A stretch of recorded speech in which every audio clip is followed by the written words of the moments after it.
On May 24th in 2020, two brothers broke into the abandoned Belvoir Park Hospital in Belfast during lockdown. It was a place where the mentally ill once died alone and forgotten. Rory and Connor Byrne, they thought that they were just exploring these ruins, and they had no idea that they were walking into a trap that had been waiting over a century to spring, and that neither of them would ever speak again. In its later life, up until 2006, this stately home operated as Northern Ireland's only radiotherapy unit, but in 1906, it was known as the Purdysburn Fever Hospital. This was an institute for the mentally unwell where death and disease coexisted. Beneath the allure of the grand sashed windows and the elaborate paintings was a place of death. And as such, there was a darkness to this place. It's a darkness that Rory and Connor discovered for themselves when they stepped into the abandoned remains.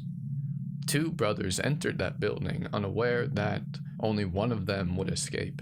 And to this day, Connor is still reported as missing.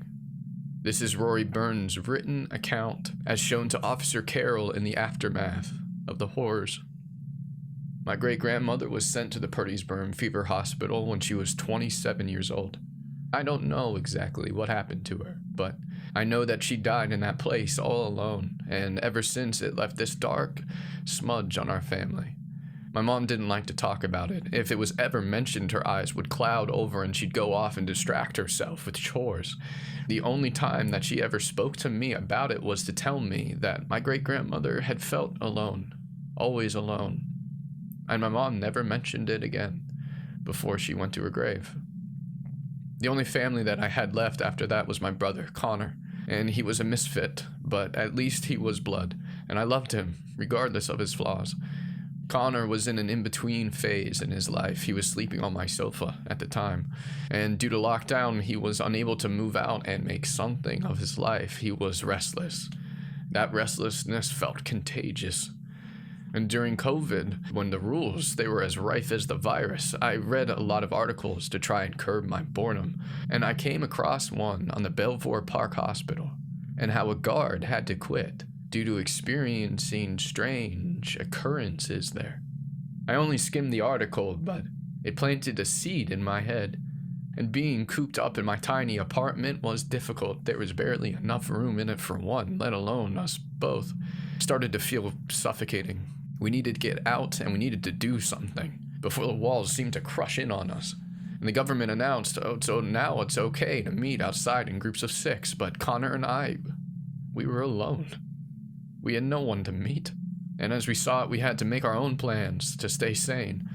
And I suggested visiting that old hospital, as I guess I thought that might perk his interest. And, I knew the pandemic wouldn't last forever, but I was worried that the rut that he was in could.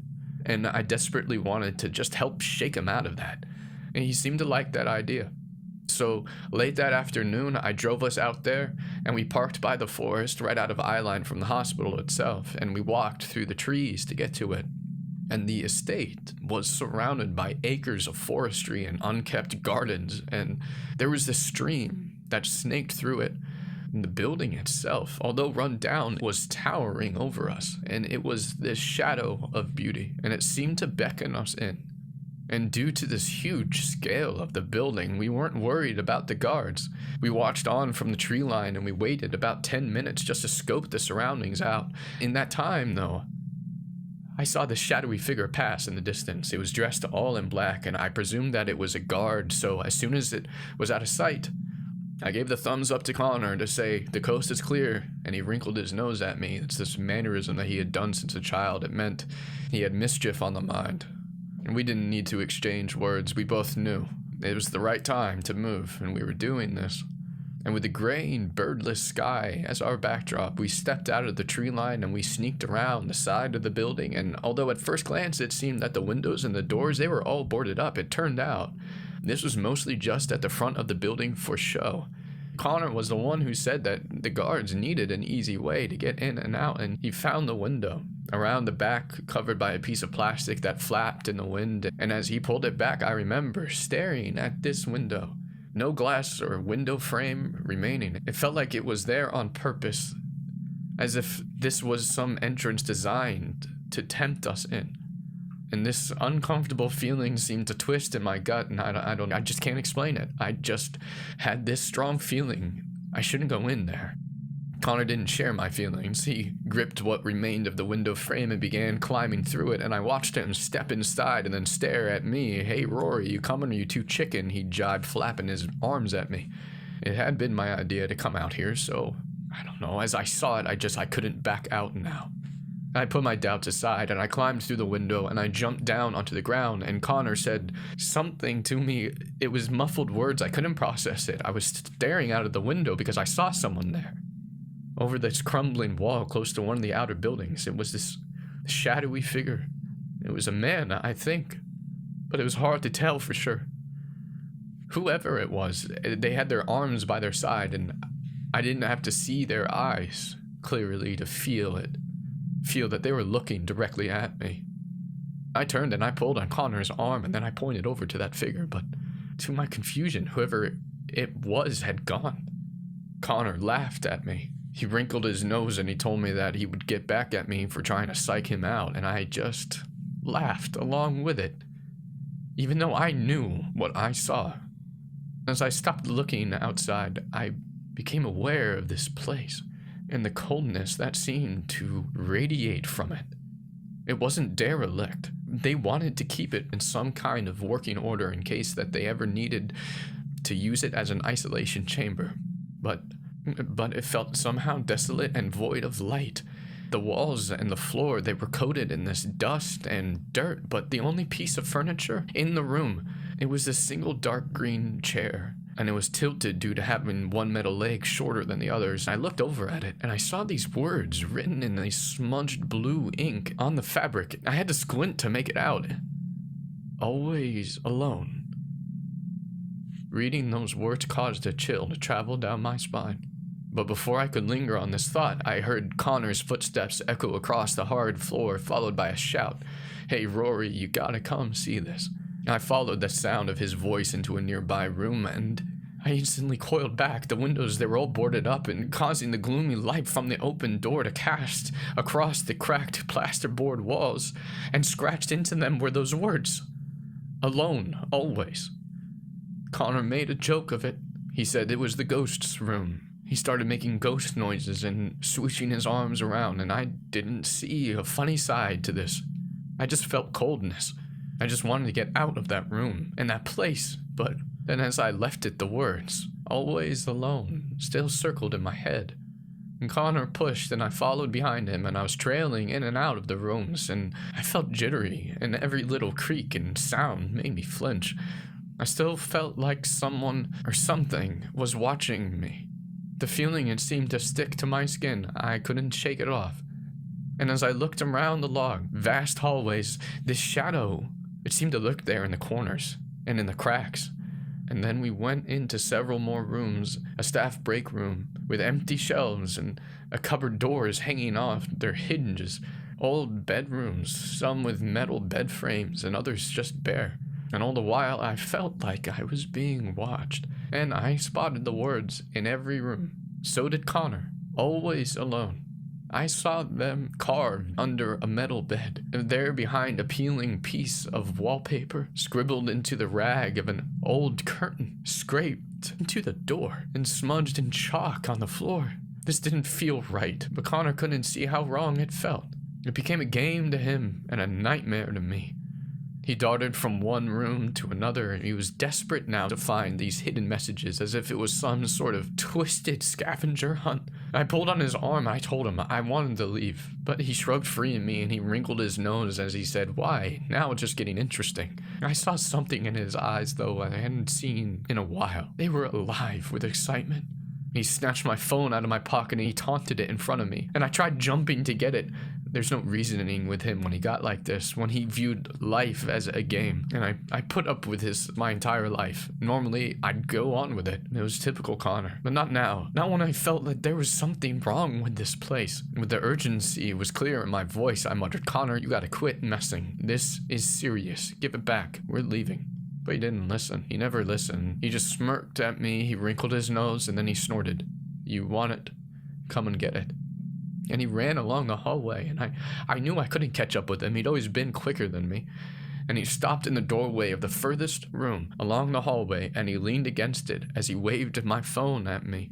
My heart was pounding with that inkling that this place wasn't right, and I begged him, "Connor, please." I watched him grin back at me with a voice full of resentment. He said, "Rory, it can't always be your way." And he stepped into the room and out of sight, and anger swarmed through me, and I was about to follow him, and I demand that he stop playing these mind games. And that's when I saw it. That shadow had spread over the doorway, making itself look contorted and monstrous. And I tried to convince myself that was just a guard, and I swore under my breath. And I hurried into the room that I saw Connor go into, saying, "Connor, they're here, we need to go." Only Connor, he wasn't there. I thought I'd gone into the wrong room, but how could I have? It was the last room. I know he went into this room. Brick walls surrounded me, and I felt this something drip onto my cheek, and I looked up, and what I saw was horrific, and it made me gasp with pure fear. Headless rats were hanging from it, and they were nailed in place by their tails, and the blood was fresh, and it was dripping down onto the floor. And something was written across their matted doll fur, something crimson red. And I heard a scream. It was Connor's scream, and I heard the fear in it, and the pain that he felt. I knew this was beyond one of his jokes, that this was real. And through my fear, I shouted, "Connor, where are you? Connor, I can't see you."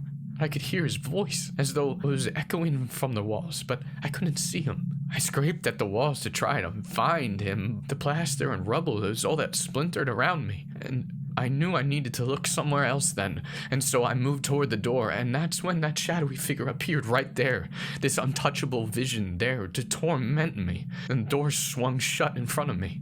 And Connor's screams continued, trapped within the foundations of the walls. And I wanted to free him, but I didn't know how to break him free, and I didn't know how to free myself. And I ran over to the barred window, and the room was completely bare, so there was nothing to use to try to pry him open. And then I shouted Connor's name until my voice just croaked into nothingness.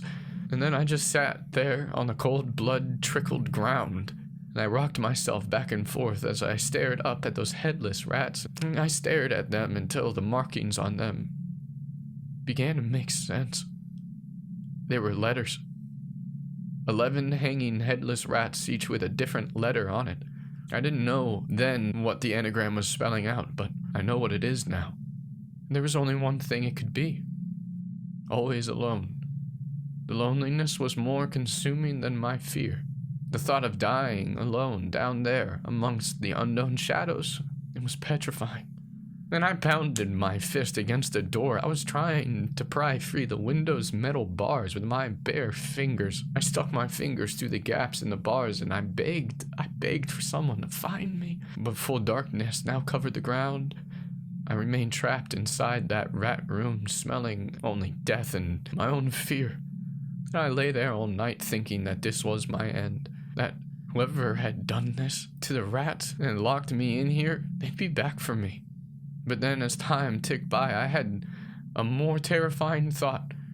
What if they never came back and they left me? What if I died alone? My despair was scratching away at me, and I felt the shadow there within the walls, but I couldn't see anyone. I couldn't see it anymore. I felt like a caged animal, one being watched for something else's amusement. And I sat there. I was desperate for this to end, and I scratched at my flesh until it was red raw, and I started talking to the headless rodents, begging them to set me free. I must have fallen asleep like that, as I awoke laying on my back staring up at those things and tasting the specks of their rusty tasting blood on my lips, and I rubbed it onto the back of my arm, and that's when I saw it was scratched there on my swollen skin. It was a message that I didn't realize that I scratched there. It was the words, "Always alone." And right in that moment, that's when I felt it. It was the shadow. And then I saw it flicker across the wall to the door, and the door that now hung open, and the shadow seemed to just linger there. It was staring at me with this empty look when its long arms were limp at its side. And I stared at it in disbelief. I wanted to ask it, "Where's my brother?" And my voice was still lost to that place. It will always be lost to that place.